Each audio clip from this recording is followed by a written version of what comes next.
I'm once again joined by Brad Feinberg, the player prop sharp over at BetPrep for we're going to have 10 more prop bets, really 11. You'll see what we mean by that at the end of the show. But let's get right into it right now. Let's start with a Corey Davis receptions prop. What do you like this weekend? Yeah, look, Jamie, Corey Davis, I think this number's too low, 3.5. 14-6 over again. I do get all this research right on BetPrep. It's great stuff. 14-6 over his last 20. Just think he's a solid player. They are an underdog in the game. Granted, the Jets are an underdog in every game, it seems like, Jamie. But I do think, he's been consistent. He's 4-1 to the over this year. I just think there's a better chance he gets 4 than he gets 3. It's trying to be tight. I'm not expecting to have 6 or 7, but I think I just like his consistency this year. He's been going over. I think he's Wilson's number 1 target. And I just think 3.5 is a little light because they always make it a half, right? I thought the fair number probably should have been, a little before. Well, speaking of the Jets, let's talk about a former Jet that's struggling a bit right now. That is Sam Darnold. And you like the under on his passing yards total. You think these struggles are going to continue here into week 7? Well, I know me and you actually just talked, Jamie, off air about what coaches say. And you're like, yeah, well, sometimes you can trust it and sometimes you can't. Well, this one I actually do trust for multiple reasons, kind of got it somewhat direct. So I do believe it in this case. He basically said, we're not going to line up and throw the ball 40 times a game. And I think games are going to be won like that for us. So we're going to, quote unquote, redefine who we are. And we're going to run the ball and we're going to protect our quarterback. We're not going to turn the ball over. So, when I see that, I actually believe it. I actually do believe. Now, I was looking to maybe also take, what's his name's over, the Chuba Hubbard. They made it, but they juiced it very high. They did. They juiced it very high. So I laid off that. I was thinking of taking DJ Moore's under, but they lowered that substantially. But I don't think they lowered Darnold's enough. He's gone under this 17 of the last 23 games, including his last 2. Anyway, and I just think everything what we heard from the coach, I think Darnold's going to be kind of put a little bit on a leash this week. And I think he goes under 200, let alone 240. Let's talk about another under. You have the under on 3.5 receptions for Cole Kmet. Was used a little bit more last week, but his usage all season has been pretty sporadic.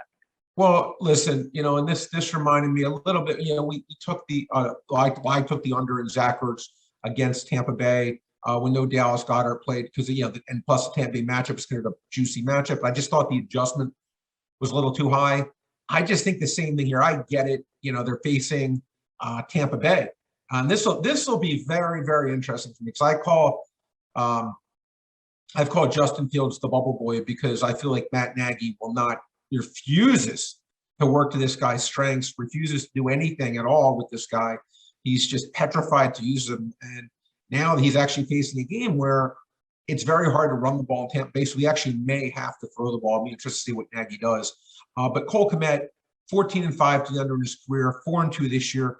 He averages 2.3 catches per game.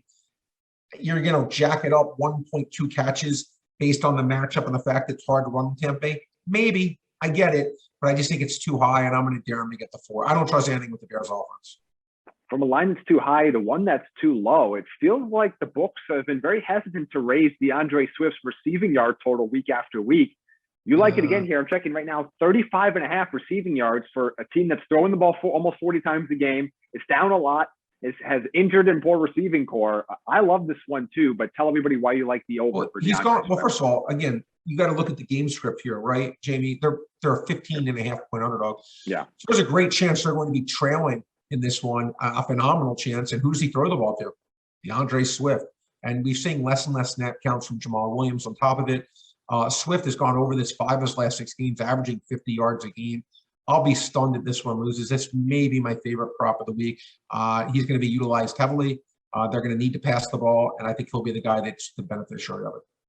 All right, there's a bunch of props in this Miami-Atlanta game, so let's talk about them here in a second. It's going to be the most appetizing game to watch, but from a betting standpoint, there's a lot. It will be.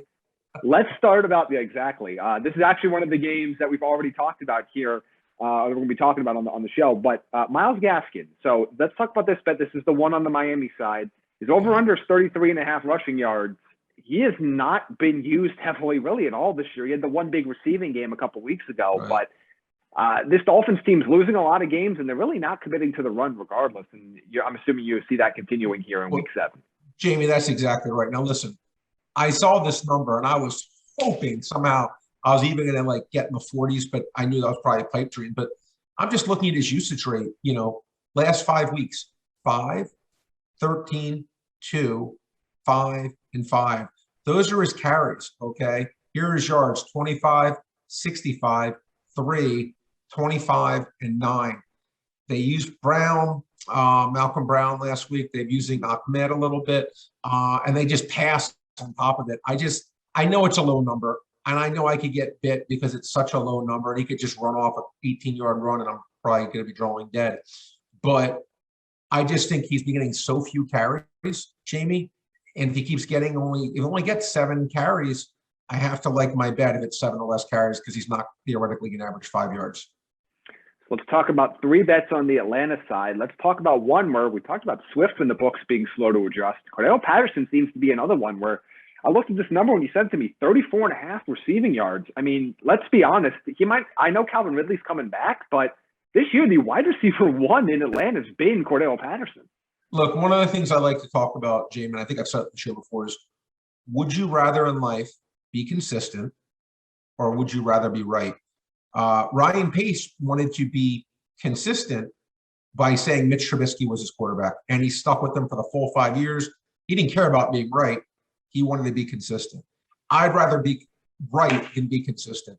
I did not think Cordell Patterson, when this run started, was necessarily going to continue, but as a bettor, you have to evolve. You have to be open-minded. You can't be stubborn. You have to change when information changes. Look, I've watched these games on top of it. Look, he's a big guy. He's really he's a good athlete. He's actually, I think he's a good player, and they're finally actually really utilizing him in a role where he seems successful. To me, look, I'm looking at it. He's gone the last couple of games. He's gone 58, 82 again, and 16 yards. His targets have gone 7, 7, 6, 9. Again, until shown otherwise, I think he's a real focal point of the offense. I would have made it at least in the low to mid 40s. I'm going to be honest. I think this line's too low. Talk about 2 more Falcons. One coming back from injury. Calvin Ridley will be back for this game. The current over under 68.5. You like the over. Tell us why. Look, he's gone over 16 of 25 games, right? And that was with a lot of games with Julio Jones playing. Now, look, I understand he's only gone over 1 of 5 this year. I get it. But this is a case where I'm going to trust the player and his talent level. Plus, Jamie, we have a Miami team that last week was missing Xavier Howard and Byron Jones, and these guys are still being limited to practice this week. I'm not even sure if they're going to play. But even if they do play, I'm not expecting them at 100% full health. I think it's a matchup that they can exploit. And I think he's a very good player, really. I know he's gotten off to not a dynamite start, but I still would have made this total about 9 yards higher. Speaking of talent and trusting your talent, there might not be a more talented tight end in the NFL right now than Kyle Pitts, who really broke out in that London game. Can he get the 50 yards this week? Russell Gage might be back. Calvin Ridley's back. We've talked about Patterson. Do you think he can get the 50-plus yards this week? Well, I don't think Gage is in the time, but look, I think they showed last week. This was the guy that we were waiting to see, right? He's now up to averaging 62 yards a game. Mm-hmm.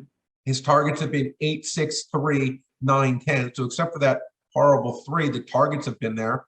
And his yards, he's gone, recently 73, 35, 50, 119. Look, again, I think that maybe something was discovered last week. Maybe Ryan got a little more of a comfort level with him.